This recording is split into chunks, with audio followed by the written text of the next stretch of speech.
all it takes is one email and you can make like $1,000 if you have a big enough email list. Like at least for my size email list, one email I can make like $1,000. If you're only getting sales and you know that the only reason why you're getting sales is the algorithm, yo, you might as well get a job on the side because that's not going to last long. You might as well, if you're not going to build up your email list or build up a personal brand, like you might as well just call it quits already. Hey, what's up guys? Welcome back to the channel. In today's video, we have my interview with a producer named Kontrol. He's a 17-year-old producer who's already made 6 figures selling beats while still in high school. You've probably already seen the content he posts on YouTube on his own channel. He makes really cool videos about selling beats online, so you should definitely check those out after you watch this video. I'm really glad we're able to make this video together. I think there was a lot of gems shared here that you guys are gonna find valuable. We're able to talk everything about the YouTube algorithm for type beat channels, how to build your beat selling business like an actual business so it can be sustainable for the long run, collaborating with other producers and building your own team, and so much more. But yeah, let's go ahead and get into the interview right now. I left timestamps down below if there's specific sections or questions you want to skip to,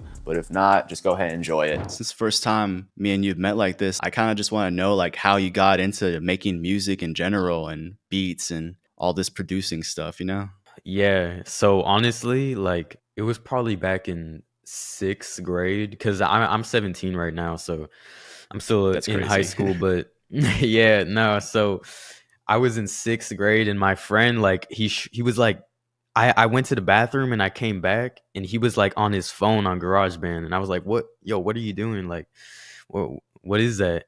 And he showed me like he was making beats on GarageBand on his phone. And that was like in 2017. I don't know. Whenever I was in 6th grade, but from there, like I got so obsessed with like music. Literally from there, I was like middle school cooking up. I never went to parties or like I never like really, I'm like antisocial for real. Like I go home and I just lock in. Like I was just that weird kid, but like man, that's really where it started. It started young. I really, and my mom's very musical too. She knows how to play piano like really well, and my brother too, he's all by ear and knows how to play piano very well. So I have a musical family for sure. No, that's awesome. It's crazy the new generation of like producers and like how much more information there is. Like y'all are just popping off so much younger. It's a blessing for real. And it's only getting crazier too. It like they're only getting younger. For real. It's just like you literally have all the tools or all the information at your fingertips just for free off YouTube, you know? It's crazy. The next generation of platinum producers are like 12-year-olds binging YouTube tutorials right now. I know. It's been that way for like 5 years. Mm-hmm. Yeah. That's insane that you've been able to accomplish so much and you're like still haven't even graduated yet. No, for real. It's been a journey though. I'm not gonna lie. It's been a ride. Yeah. What's that like balancing being just a regular 17-year-old along with also like already having a pretty established career as a producer? Like that seems like a lot to manage for someone your age, you know? It is a lot to manage, but honestly, like the thing is I'll go to school and well, I was actually considering dropping out when I was a sophomore, but I didn't just because like I still wanted to see my friends. I still wanted to have like build social skills because school is so important for that, like just being around other kids. But so when I go to school, like I'm also handling business still. Like I'm still talking to people that want to buy beats. Like I would sometimes go to school and come back, get picked up from my mom and already made like $700 while I was in class. Like just off of hustling the DMs, like, but balancing it, like it really, it does, like to this day, like there's not really a balance. Like I don't really like go outside that much. Like I'm always like at the computer. And honestly, like one thing I'm trying to focus on is like my health. Cause like I don't work out really. I really neglect my health. So yeah, balancing it is a struggle. And that's one thing I'm really trying to work on. It's been so hard like while in school, but yeah, it's just when you're obsessed with something, like you just kind of don't care about anything else. Yeah, it makes sense. Especially you don't care about like bullshit like partying and all that kind of stuff. Nah, yeah. Nah, that's crazy. Yeah, definitely balancing work and all that, especially if you got school and a job to like throw in there. That's real tricky. That's like the golden question for producers. If anybody can figure out that balance, they can advance, you know. But absolutely, like the $1 million question. For real. So like, how did you even just get started with selling beats? Like, did you start on just type beats a little bit ago and that took off and that's how you've been able to start making a name for yourself as a producer, or like how did that begin after you just got into making beats? Right. So the thing is a lot of people that watched me when I started doing the tutorials on selling beats is I often would show like my channel with 40K, but they don't understand that like that wasn't my first channel. I had probably like 10, maybe even 15 channels before that where I was testing the algorithm. So when I got into it, I was probably, I'd say, about to turn 14. It was right when quarantines happened, end of 8th grade. I saw like this video, I think it was Ant Chamberlain's actually, on his YouTube, where he was talking about like how I made 50K selling beats or something. And then I saw Othello Beats, his live stream in quarantine. That like kind of got me into, I was like, people are making $1,000 in a day off selling beats. Like, because I didn't even know you could get paid for it. I didn't know you could get paid for it. Because before that, I'd post like 2 type beats and they were like Lil Pump type beats or some random shit. But I was just saying like, if you want it, like just download it. And I didn't even have a download link, but I didn't know like how that really worked yet. But I kind of went down the whole rabbit hole. Like there was a guy named LLB back in 2020 that I used to watch a lot too. And yeah, Drum Dummy made a video. All these people were making videos on it. And so I was like, I just kind of, you go down the rabbit hole eventually. And that's when I started. It was probably July of 2020. And I didn't get my first sale till like, I probably didn't make my first $1,000 off selling beats till like a year later. But that's still yeah, that's still pretty quick in the grand scheme of things. Yeah, but I was also posting every day though from the jump. So you like had multiple channels. What do you think about like? 'Cause I feel like you've probably seen that advice nowadays recently, where it's like, oh, just start a new channel, start a new channel. I think that's kind of just a band-aid. But what do you think about that? Like having the experience of making multiple channels. Like, have you noticed? Does that work, or is that bullshit, or what? So here's the thing: is like it worked really well. Probably 2 years ago, 3 years ago, when I first figured out, because honestly, I feel like I was one of the first people who really figured out, oh shit, when you make a new channel and you go every day on one keyword, any keyword, it could be Drake, like I think his name is Palais 1080, or I forgot his name, but oh yeah, he went crazy on the Drake shit. He's one of the ones too. He was the first one I really saw. I was like, yo, what the heck, he's going up on Drake. And so then I made a Lil Baby channel. I went up on Lil Baby. That's one of the beats on there is my most sold beat. And I made a Nardo Wick one. It blew up. I made so many channels. I was like, this was like October of 2021. It was that time. And this is really when people started faking the views. This was right at that turning point where people started manipulating the search to get #1 every time. But this, like, so all of a sudden you saw people going crazy on Lil Baby type B or Drake type B, making new channels, getting like 300,000 views after like 3 days or something crazy. But it worked so well at that time. But the algorithm's always changing.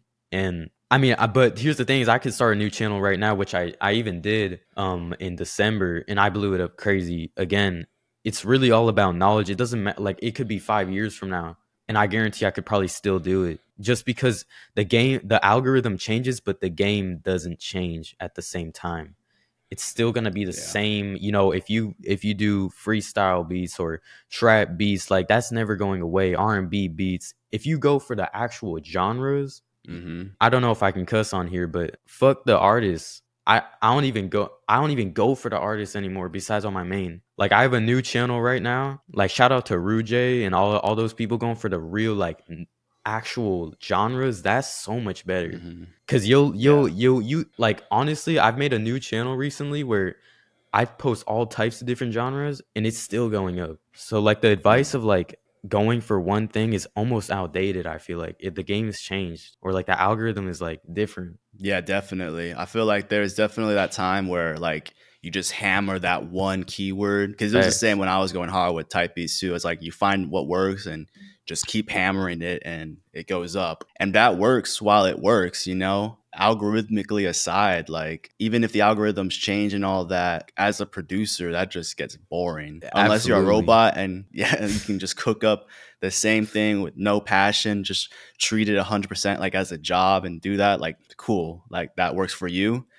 But I feel like Yeah, most producers, like we're creatives, we're artists, like we're not, we absolutely. don't run like that. It's just like when you establish yourself and like kind of pigeonhole yourself in that one specific niche, when it works, it's good, but just know like that's not sustainable. Like how you're saying those main Absolutely. keywords, like the genres, that's way more sustainable for the long run because it's like, say you like I'll use my channel as an example. Like my channel blew up off of like Sofago type beats.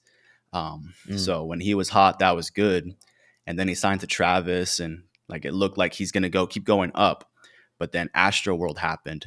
And since he was signed to Travis, unfortunately, like all the Cactus Jack artists basically like had to take a break because Yeah, Travis wasn't right. doing nothing. So it's almost like when you're going all in on niches, you're like treating these artists like stocks and you're like betting like, I've okay, what I've totally said that too. I agree, yeah. 100%. You're like, okay, I'm going all in on Future.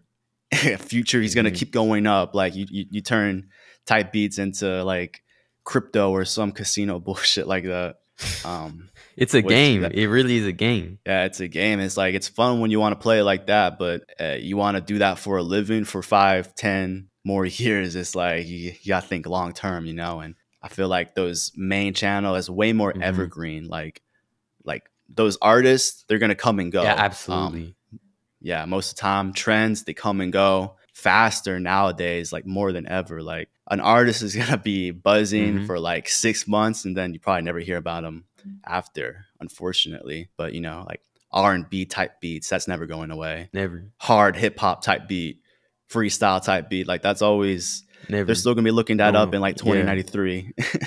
No, facts. And one thing is like I almost feel like going for one thing will kill your channel now. Like Mm, the advice I was giving even like 3 months ago or in January is like though I've been looking at the game so differently lately, which is why I haven't really been posting. I've been really studying like the last 10 years of type Bs.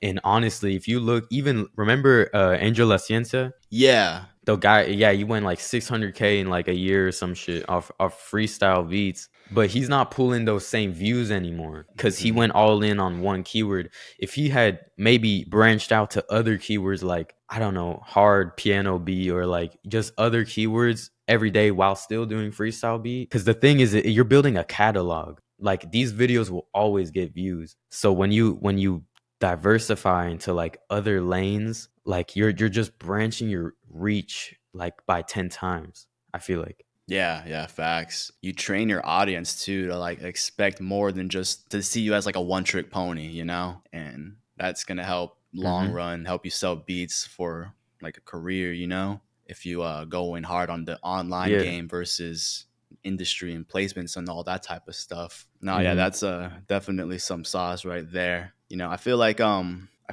feel like nowadays like the advice I like how you said it earlier, like the algorithms change the standards and the basic practices change every so often, you know, but the game is the game. Like it's selling beats is never Hmm. going to change in its fundamental business. It's been the same for 15 years. Yeah, exactly. That's not going to change. Just these platforms and algorithms that come with it, they change, but they come and go, you know, and it's all just kind of the front to the rest of that game, which if you can learn as a producer, you'll be able to adapt to any kind of environment, you know, whether you're online, in person, in the studio, like Hmm. no matter what, you know? Yeah, and that's where building like email lists and like stuff that doesn't rely on social media really comes into if you want to really solidify yourself in building a business. And I actually learned that stuff from Heat, which is crazy, like 3 years ago. Ryan Yeah, was because I talking was about gonna email say, lists and I was like, what's an email list? yeah, because I was gonna say I notice you take your email list more serious than most producers do. And do you see like the benefits of that? Because I've seen you make content about it too, and not a lot of other producers make content about email marketing. Nah, Ryan's because been it's preaching that boring, for right? It's years. boring. Yeah, Yeah, they don't like it's because like See, the thing, bro, producers, they just want to make beats and then have money come in and get rich. They don't like, and I get it, like, but yo, there you have to do the nerdy shit too. Like, as boring as it sounds, you have to do the back end. But the thing is, producers like Ann Chamberlain or all these other ones, they don't talk about this side. They make it like they make it seem like it's just like you post a beat, you get sales. Like, but no, there's so much more that goes into it. And the thing, Yeah. I haven't sent out an email in like probably a month and a half. I I need to get back to it. But when I do though, yo, all it takes is one email and you can make like $1,000 if you have a big enough email list. Like, at least from Yeah, my size facts. email list, one email I can make like $1,000. Like, you print Yeah, money. definitely. And I even got the email is not dead book because Ryan talked about it. But no, you really got to build the back end side for sure. Yeah, it's definitely worth it. I feel like when you first were learning about email and stuff, were you ever like thrown off, like feeling like, oh, like this is so spammy, or I feel weird marketing or doing this type of stuff? Like, was that ever a thing that held you back, and how'd you get past that to just embrace it and like go in, you know? It was like to the point where I would send emails, but I wouldn't even ask for money, or like I wouldn't even give them a link to go to my beat store or anything, because I felt so bad almost. But then I was like, yo, Target, all these big companies, they do the same thing, but no one like gets personally attacked by it. Like, it's just business at the end of the day. So it's whether you want money or not. Do you want to feed yourself or not? Like, no one's gonna really care. Hey, what's up, guys? Real quick, just want to let you guys know that our complete email marketing bundles are going to be on sale this Easter week only. Because for real, what's the point in giving away your beats for free in exchange for an email if you're never going to email those people? If you have the free download option enabled on your beat store because you know it's important to grow your email list, but you never actually engage with those emails, then this product is perfect for you. It's basically a full email marketing framework for your beat selling business that includes easy to install automations, our proven to work sales campaigns, and so much more. And best of all, this bundle is compatible with both BeatStars and Soundy, so you can take advantage of this 35% off offer no matter what beat store you choose. This offer is only available this Easter weekend and a few days after, so make sure you grab it while you can so that email list of yours doesn't keep gathering dust. Yeah, no, that's really interesting. So, like, when you make a new channel, how do you go about like finding out the name and like profile for that? Like, are you kind of doing like almost like a brand new alias, or do you do like a Control 1 to Control 10 or whatever? So I do like control beats, because I've been recently, I really don't make beats as much as I do anymore. I have a Discord now, and I just, everyone loads me over beats there. I do 50-50 splits and just get them out. That way, because I'm focusing on really making control beats separated from control, like control beats a whole business, you know. And so I'm kind of scaling it that way. And so no, I do like control beat. Like, this new one is control beats 2, I think, or I don't know.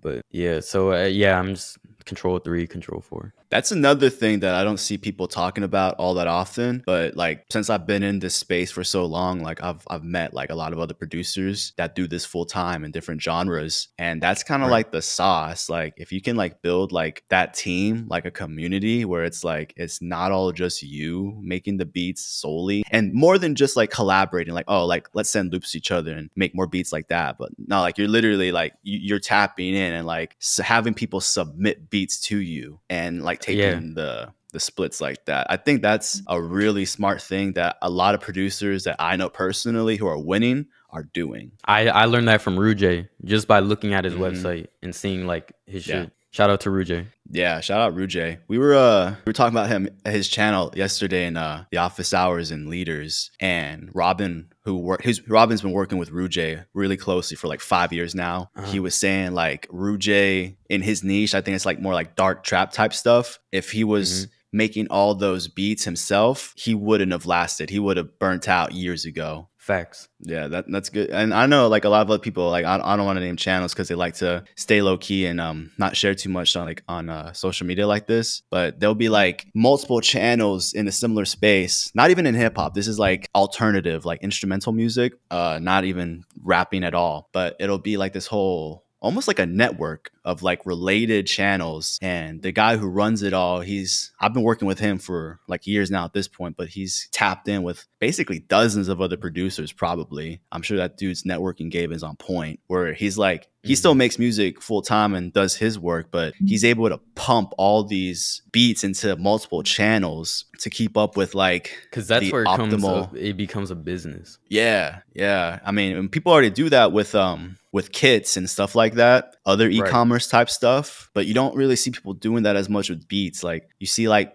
people start collectives and shit, but that's different. A collective type beat channel. Totally, yeah, that's like you're kind of running it like a business, but it's still kind of informal in a way, you know? Like that it's getting there though once they do. I remember the Hills Collective, like yeah. That's getting there, but there's some people, I don't know if they're really wanting to be on social media like that, but way too lost. Like, yo, they got it down. However, they have like so many channels killing it and just funneling traffic. And I know that like they definitely got a whole system, a whole team. Like I just feel like producers need to like really understand, like there's making beats and posting them yourself, and then there's like the companies out there that are treating it like, because the thing is like, yo, look at lo-fi music. Like it started with people just making lo-fi beats, and then the labels came in. They saw opportunity. They saw there was anywhere there's money, like people will labelify it. They'll make it a company out of it, or like. Nah, that's actually crazy. And that kind of goes back to what I said earlier. It's like when you treat it like an actual business, then you start to get results like an actual business. It's like, well, you take it's layers, you know, you can go deeper into it. It's like one producer making the beats. It's like, but what if I like basically make a company where the beat company, and, you know, I got my employees helping me with my supply, you know, you treat it way more entrepreneurial in that sense, where you kind of delegate a lot of the creative energy to where you can kind of focus on the bigger things and just things you're passionate about in general, you know? Exactly. And that gives you more time to like, you know, learn the YouTube game even more, and like, or do the email side of stuff. And like I have a great team of producers that always load me up any genre. You know, I find what I did, I just found a bunch of, you know, I just networked. I went on Instagram. I saw the people that were really good at one type of beat. And, you know, eventually you get a whole team of like 10, 15 people that are really good at all these genres. And now you don't even need to make beats anymore. I still make beats for placements or whatever, but yeah, no, for sure. Yeah, it's like on some executive type shit. Yeah. Yeah. So like, how do you go about, can you speak a little bit more about how like you go about building that relationship organically? Because I feel like a lot of people might be hearing this and they'll be like, all right, time to go hit up 100 producers, be like, yo, bro, you want to post your beat? Give me your beats, bro. Give me your beats. And they're like, no, what the fuck? Who are you? Well, the thing is I wouldn't have done this like 3 years ago. When I do it now, like people already, especially when I built my personal brand, that's when it was so much easier, because people were taking notes from me and they were like, oh shit, this guy wants me to, like, I can get so many sales, like, I pay out so many producers with BeatStars sales, so it's not like I'm screwing them over or something, or like I'm giving out opportunities, and it's a way that I don't have to spend upfront money, and they also get a benefit and you know, get more exposure to themselves by being on a big channel. And but so it was so much easier when I already had that to back me up. Like I already had, and I have, you know, a couple thousand followers, but it's so much easier when you're already kind of established, especially in the beat game, in the YouTube game. But if you have like 100 followers and you have like 30 subs on YouTube, don't even bother. Like, build yourself up first before you can like try to be what I'm on and what Rujay's on, and like, you know, all the big beat sellers. Like, you have to build yourself up first. You can't like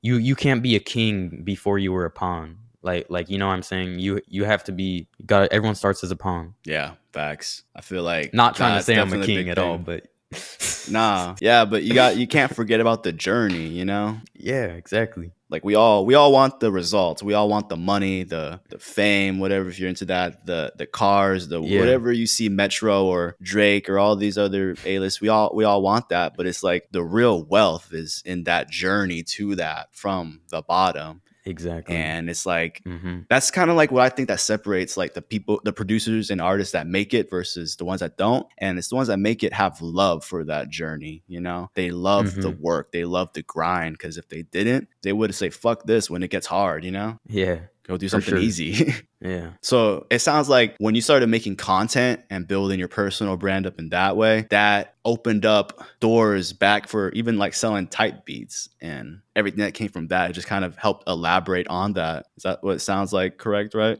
Totally. And what the thing is, I had my biggest month in January when I had that one video go crazy. I had my Yeah. biggest month on my beat channel Mm. ever. So because all the producers were like wondering, they wanted to know if I was actually walking the talk, you know. So yeah, I gained like 4,000 subs that month or something crazy. Yeah, that's awesome. That shit was going hard. And I think a big reason why people fuck with it is because you were so open with it, you know? Like you showed your straight up analytics, you know? Yeah, because I got nothing to hide. Like, I don't like the gatekeeping that has been in this community. Like, it's so like, yo, no one's gonna take you out just because you told them. Like, the real, like, it seems so standard to me because I've been doing it. But like, yo, I might have changed a kid's life. Like, I might have made someone go from, like, I might have inspired the next Ann Chamberlain or the next Control or the Yeah. next Rouge. Like, and at least even if they take me out or surpass me, I don't care because at least I can die knowing I inspired someone.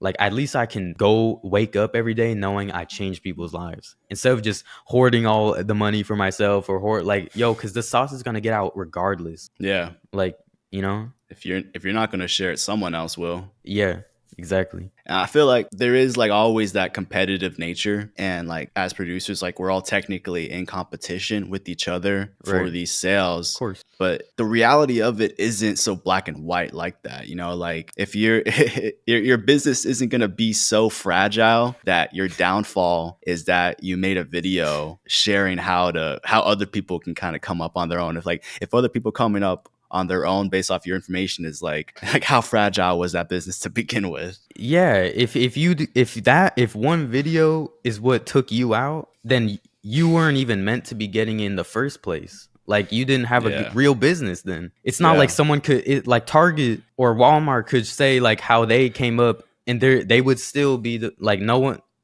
or Amazon, like it doesn't matter. There's so much info about how those businesses came up, but it's like where's the Target clones that knock them off? You know, facts. It's like exactly you don't see that. Yeah, and that ties into like the things like having an email list and you know, building your personal brand, and you doing that type of stuff is going to help solidify you for the long run because you're doing things like a real business. You know, like your marketing isn't just like, okay, I post my beats on YouTube and BeatStars and I pray that the algorithm sends people my way. It's like, no, like you're putting things more in control. You know, like you're alleviating the risks by just putting that effort in, you know. And it's when you do that, it's not all gonna come crumbling down. Like if you're only making sales and income because the algorithm pushes you, then if you're only getting sales and you know that the only reason why you're getting sales is the algorithm, yo, you might as well get a job on the side because that's not gonna last long.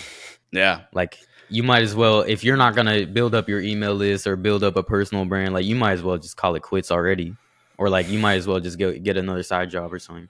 Yeah, no, facts. I know Robin and them have said it in other content where it's like, you know, they work with so many producers who kill it, you know, like guys who make 5,000-10,000, you know, up to 30,000 a month back in like 2020. But then it's like he touches base with them, as like seeing how they're doing is like, oh, like the guy making 30,000 a month in 2020 is now making like 8K a month. And it's like, oh shit, like they need help, or like they come to us for help or whatever. And it's like there's no the reason behind that is like there's no real business like fundamentals set up for that, you know, like they came up off that stuff fast, and it's like without building that email list, without doing just business fundamentals that any small business would, it came down just as fast, you know. So yeah, well, another thing is like we all really got into this at a young age. We all like we don't know anything about business when we're starting. Like we're producers, so I understand like why a lot of producers thought it was gonna be so simple, and especially in 2020 when the stimulus checks were coming out, and like,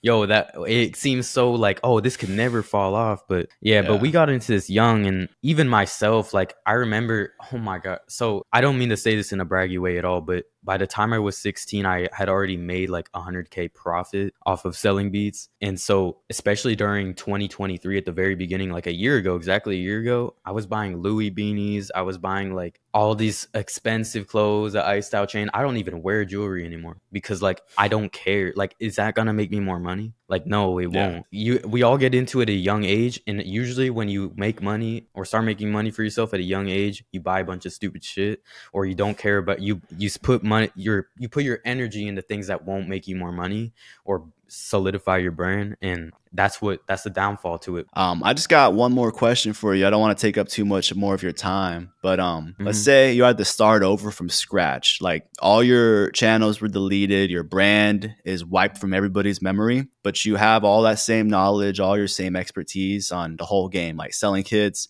content creation, selling beats and all that stuff. What are you doing starting over from day one to build yourself up like today's landscape with that knowledge? So what I would do is immediately make a YouTube, get some bread coming in, BeatStars YouTube. I would get that going. 1 beat a day. It doesn't even need to be like, I could just do it on tight beats and, you know, bring in, you know, 200,000 views a month, start getting some sales, and I'd build that email list up. There's no point in doing, I would almost even not even sell the beats until I have like 5,000, 10,000, 15,000 emails. Like, I would literally give them out for free. 100% free. And then on the side of that, I would make a content channel where I can sell kits, have a Shopify for that. That's where I'll really be making the money until I have the email list built for the beats selling. And with the content, like, I would also be doing the same strategy, just like free, like say I knew a lot about, you know, the selling beats, free PDFs on a quick PDF on selling beats, and that just grab the email. Like, it's like the little things like that I would be doing to just hustle, like building the from the ground up, because you can, like, maybe the YouTube wouldn't even hit, but at least like I already started building a foundation. And also, like, yo, the little things like going on Instagram, going through the hashtags, trying to like literally manually DM people, like, you got to do that stuff. Also, like, some producers will make a beat, post it, and then they think they're done with the day. They think they're like, that's it. But like, every single day, I'm always like, damn, it's already the end of the day. Like, I ran out of time. Like, and I'll be like, I'll be mad that I have to go to sleep. Yeah. That's the worst. No, and that's just how it is, you know? Yeah. Yeah. Nah, I would focus on the foundations. Yeah, no. That's some gems right there. There was tons of sauce and gems spilled in this whole interview. Yeah. I think that's everything I got to ask from you. Thank you so much for coming on here and taking your time to, you know, have this conversation. Absolutely. No problem, man. Yeah. I appreciate it. Everybody, make sure you go check out Kontrol. Anything you want to plug real quick? Just look up Kontrol on YouTube. You should be able to find me. But yeah, thanks so much for watching, y'all. This was my conversation with my guy, Kontrol. I hope you guys enjoyed it and learned a thing or two. If you want to watch the full uncut interview, you can check it out on the Leaders platform, along with a bunch of other interviews with some of the biggest producers in the game and tons of other resources to boost your beat selling business. Let me know who I should interview on the channel next down below in the comments, and I'll see you guys in the next video.